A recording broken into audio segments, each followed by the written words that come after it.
Our emotions shape our decision making without us even realizing sometimes. And, we might think that we are making all of the right choices and right decisions, and it all might seem really logical. But often, what's driving some of our decisions are our emotions, and we don't even realize why.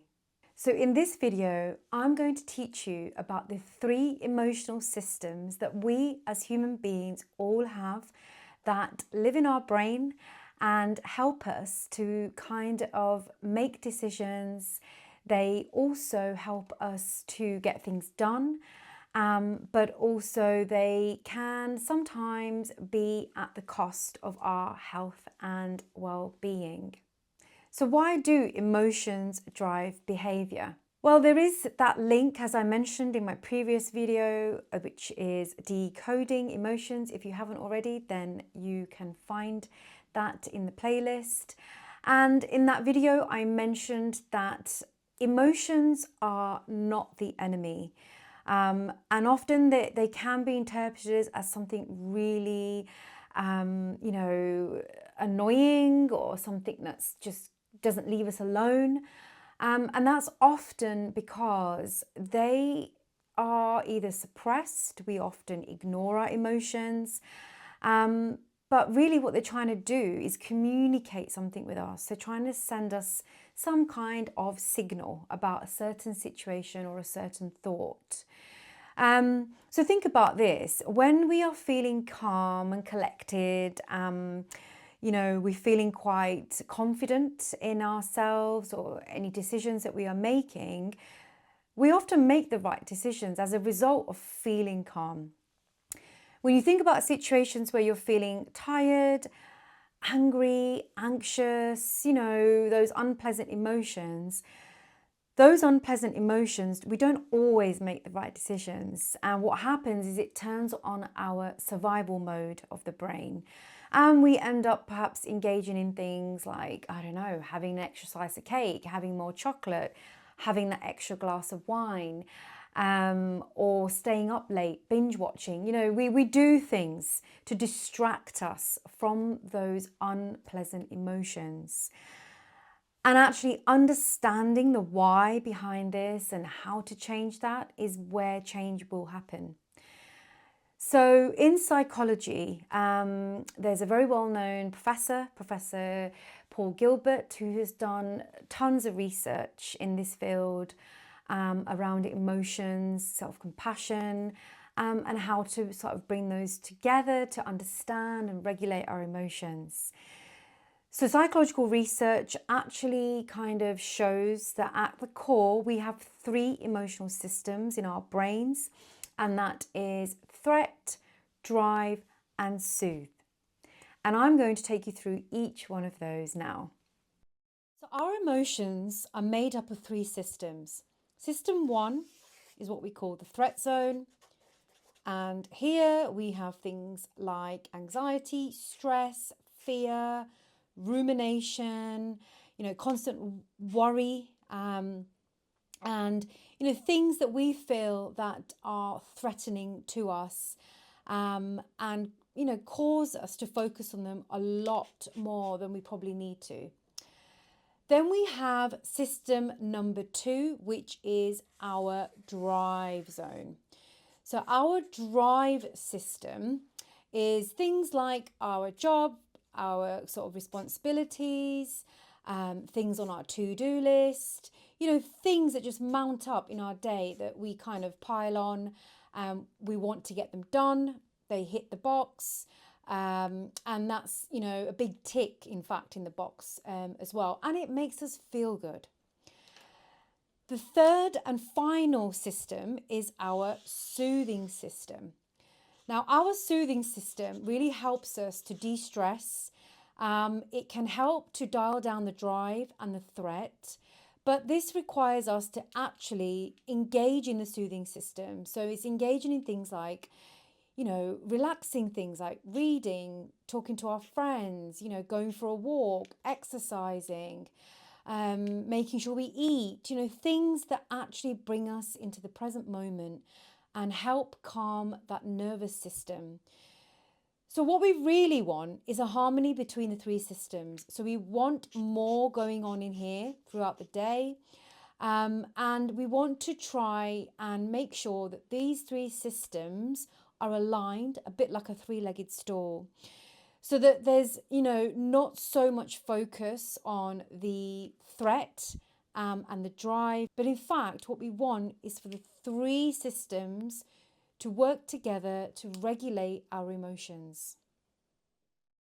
So as you can see, the key to maintaining a regular emotional system is to have balance between the threat, the drive, and the soothing system.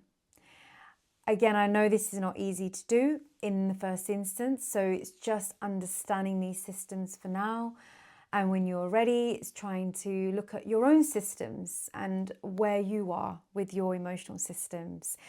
Because the truth is, we need these systems as humans. We need the threat system to be turned on at various points of our day. For example, we need to be alert. We need to know when it's safe to either cross the road or to, if you're driving a car, to make a turn or to park, So the threat system we need. The drive system we need. We need to get things done. We need to achieve those goals.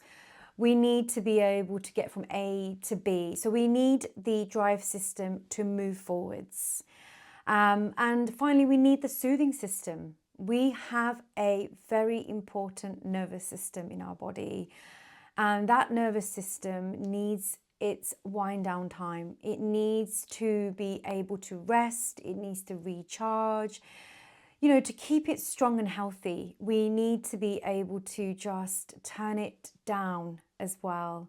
And really, we want to make that a daily habit. So engaging in soothing activities is really beneficial for your long-term health as well. So how do we apply all of this in our daily life? So I'm going to kind of give you some top tips around that. So tip number 1 is pause. You might have heard me mention this in my previous videos, but taking time, pausing, naming the emotion. So what is it? Are you feeling in that threat zone? Are you feeling overwhelmed in that drive zone? Or are you just feeling like you need something in that soothing system? So just pause and reflect. Second one would be to really understand the decisions you're making and the choices that you're making. Are they based on emotions? Are they based on the fact that you might be feeling overly tired? And is there something you need to do to activate that soothing system so that you do make the right decisions? So for example, rather than reaching for a glass of wine or having the extra portion of cake, do you need to just maybe go for a walk, or maybe just talk to a friend, or do something else that's alternatively going to soothe you, as opposed to doing things that you're later going to either feel guilty about or regret as well. Tip number 3 would be to, make soothing, as I've said earlier, make it a core habit. If there's one thing I would really suggest doing, is to really, engaging some self-care activities, and don't feel bad about it.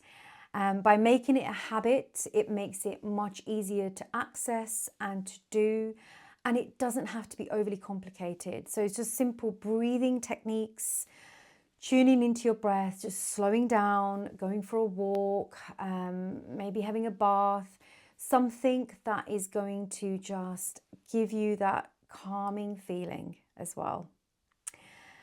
So those are my top tips there in terms of how you can gain that balance.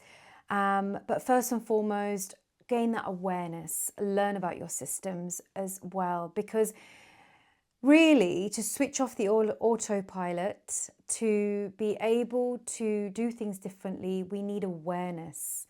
because in order to make change, the first step is being aware of the problem. So, make friends with your emotions. I've said this again in my previous videos, but don't see them as your enemy. See them as your friend, a useful friend that's guiding you on this journey. So let me know in the comments below which kind of soothing system or threat system or drive system you feel that needs more attention, maybe needs a bit more work. So please do leave me some comments below. If you found this video helpful, then please do like or hit the subscribe button and share with anyone that you think might benefit from this video. And as always, thank you so much for watching, and I look forward to seeing you in the next one.